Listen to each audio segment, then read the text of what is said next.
Surrounded by a sea of Glenn County farmland is the little community of Bayless.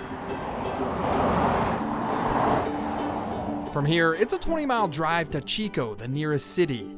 It's so rural that the county simply names roads after numbers or letters. So, when giving directions, locals like to use landmarks like the old red barn or the house with the toilet flower planters. This is kind of in the middle of nowhere. Yeah. But at the center of this rural community is the Bayless Library. You know, it's very hard to miss this place when you're driving by.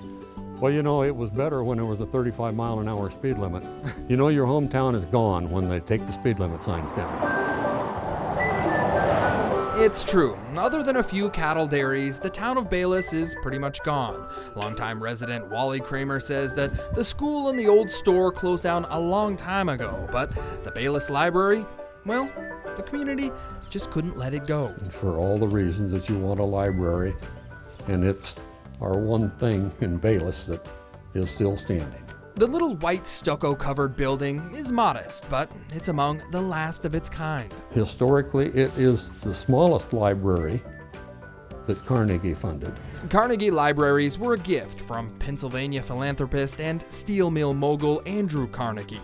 He granted money to communities all over the world to expand free education. This is the only library I understand that Carnegie funded that wasn't part of a town. Getting a Carnegie Library grant was difficult. Bayless was denied a library at first because their population was too small, but on the second attempt, they inflated their numbers a little bit. They spread out a little farther and went as far as Colusa to get names of people that might use the library.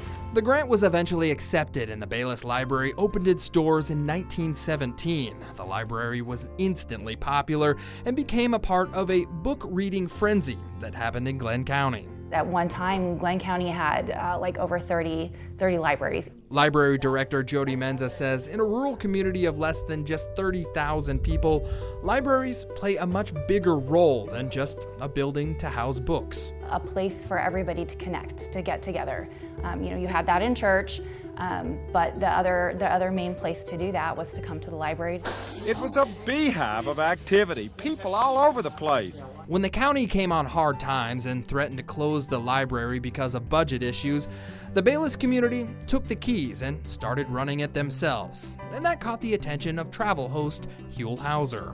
So this place almost was gone. It almost wasn't.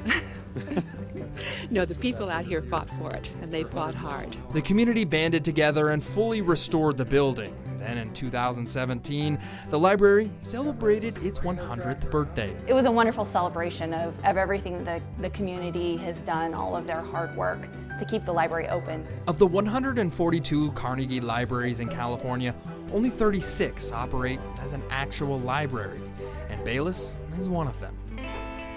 In a sea of farmland, the Bayless Library is more than just a landmark. It's a part of this rural community's identity. From the Bayless Library in Glenn County, I'm John Bartell. Hope to see you on the Backroads.